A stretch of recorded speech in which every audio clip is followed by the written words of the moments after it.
do Milang. Hello, hi, my name is Millicent, but you can also call me Millie, and welcome back to my channel. My hair is a mess, I know, but we're gonna fix it as I tell you about the culture shocks that I got the moment I moved back to South Africa from the UK.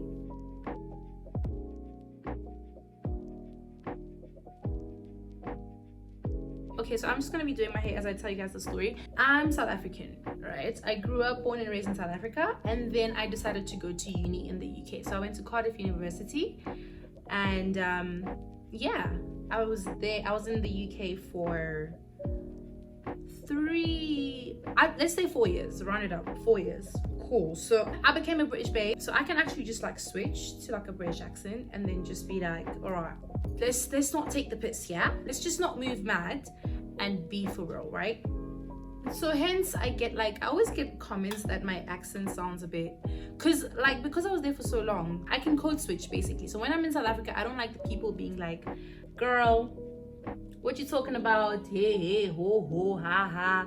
Why do you sound like that? I don't like having to explain the fact that I spent like literally almost all my life after high school in the UK.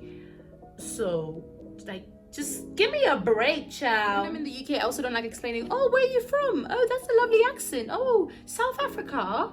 Oh, is that where Mandela's from? Duh! Like, what are you on about? Is that the middle? It should be the middle. Do you know what? I think that's the best I'm gonna get. So, bet. And then in December, I came back to South Africa. So December 2022. So 6 months ago, I came back to South Africa. It was just like a huge culture shock, to say the least. So the first thing is load shedding. Girl, I'm telling you, this whole thing of electricity just like disappearing, I was like, what in the ghetto is that? Like, what is that? I couldn't understand that. The second culture shock is that there's no self-checkout. Like, I'm used to going to Tesco and just grabbing my groceries and just paying it myself. So the moment I came back to South Africa, I came back, and then like when I had to go do my groceries, like, you can't pay for yourself, which I understand, because in South Africa, like, if they did self-checkout, trust and believe that people are going to be stealing. They is finna steal, and they are not going to play about it. Another culture shock that literally honestly shook me is the xenophobia. Right now, let's talk about it. Let's be for real. It's ghetto in SA. Like, it's really ghetto. The moment you say somebody's Nigerian, Ghanaian, Congolese, all of that, the energy that South Africans give is so weird. I've always been that girl who like appreciated other cultures, right? I dated men who are not South African, even when I was in South Africa before I moved to the UK. That was always my type, like, you know what I mean? Dark skin, pretty boy, all of that. If you ask my friends who my crushes and all of that were when I was still in Vids, that's who I was, right? So when I moved, it wasn't weird to me that like there's all these African people that are there, because, you know, we're all African, we're all banging, you know what I'm saying? So when I moved, it was literally just a thing of, okay, cool, like, I'm used to being around people of different cultures. I'm not weirded out by other things that people in South Africa are really weirded out by. And also another thing is there's literally no South Africans in the UK. So if you are just gonna stick to yourself or stick to your people, you're not gonna like mingle with other people, which defeats the point, because you're not gonna leave the country for you to go somewhere to not experience and meet people and have connections. Like right now, I can confidently say that I've got a friend in every continent. Confidently. So if you're gonna be that person that's just like, I want South Africans and I want South Africans only, and all these people are hey, ho, ha, ha, ha, you're not gonna succeed overseas, period. Point blank, period. So if I burn myself with this hot comb because I'm speaking to you guys, I'm gonna cry. I am literally gonna cry. So when I came back, the energy that South Africans still had towards, like, especially Nigerians, like, the moment you say Nigerian, they just think these wild men that are just prowling for women and they just have bad attitudes and all of these things. None of them are good. All of them are stealing. What are you talking about, bruv? And for me, it was such a culture shock because some of my best friends are Nigerian. Do you know what I mean? Like, I have really good Nigerian friends. My ex is Nigerian. Like, I've had just really good experiences with people who were foreign. So the moment I got here, and it was literally it was propaganda against Nige people. And I'm like, oh yeah, I am probably the most Nige South African girl you know, right? I'm the girl that will tell you, listen, let's go get some okra, some ayamashe, some, do you know what I mean? Like some gizdodo, let's go and enjoy it, because I understand that you have to be open to other people's cultures. Here, ciao. I don't even want to get into it because it's so bad. I think we really need to rebrand as a country. Now that I've hardcore my friend, that's fine. So another culture shock that I had was literally the pay in South Africa. I think we are being exploited, to say the least. I genuinely think we're being exploited, like with the money that we receive.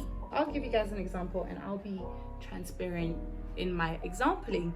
So I had a part-time job, right? And my part-time job, I was a bartender. I only worked weekends, less than 20 hours, because on the tier 4 visa that I was on, you could only do 20 hours, and I did less than 20 hours. And I used to take home monthly, I take home about 800 pounds, almost 1,000 pounds, which is almost 20k, only working weekends. So that was a huge culture shock to me when I'd get here and like entry-level jobs are giving like 8k, 10k, and I'm like, y'all expect me, and these are even good jobs, whereas if I was doing this job in the UK, I genuinely feel like I'd be getting like way more. So when I came back here, I'm like, girl, everything is just so, like, the pay just doesn't make sense, in my opinion. Like, the pay in South Africa just doesn't make sense. Cost of living is so high, rent is so high that you can't be paying somebody like 8k, let alone a qualified person. I know people who've got like degrees, like Wits degrees, and you're getting less than 10k. You've got a Wits degree and you're getting less than 10k. That's how much? That's like less than 500 pounds. You're getting less than 500 pounds and you've got a Wits degree. Do you know what I'm saying? Also, a Wits degree, by the way, if you don't know, Wits is like one of the best universities in Africa. So you've got a degree from one of the best universities in Africa, and you're making less than 500 pounds a month. You can't even pay rent in Cardiff with that amount. Another culture shock I had was how the men literally do not respect women. Like, the South African men literally don't respect women. I feel like it's just so casualized. I don't get it.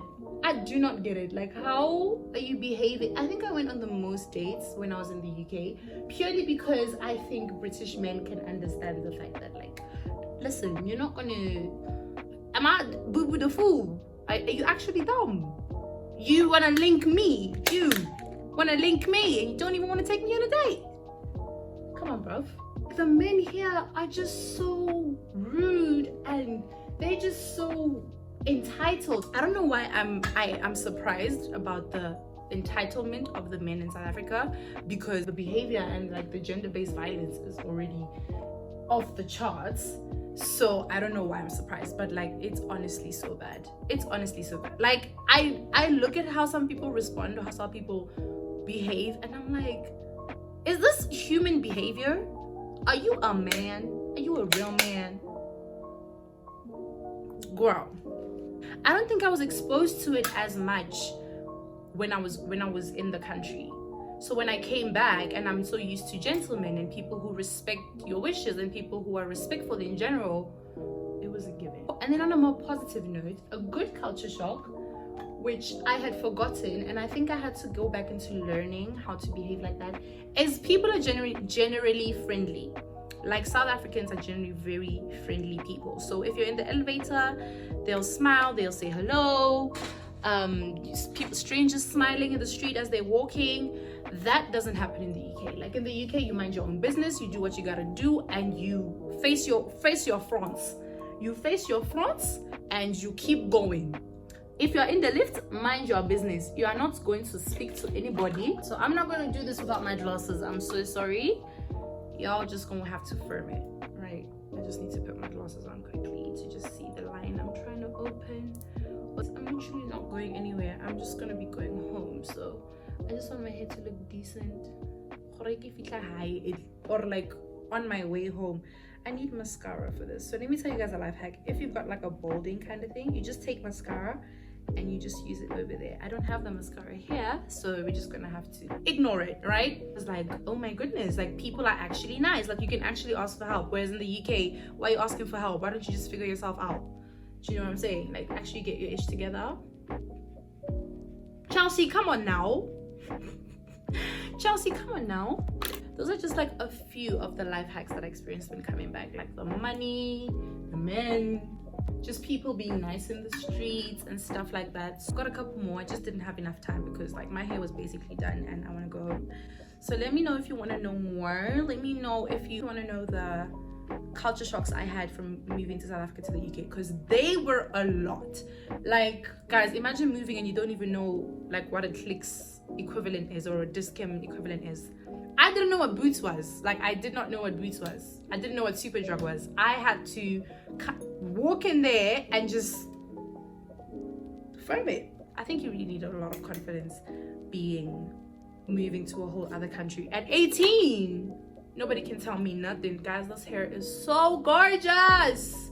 Thank you guys so much for watching. That is it. My hair is laid. Like I look decent. I can do something. Don't forget to like, comment, and subscribe, and I will see you in the next video. Big purr. Mwah.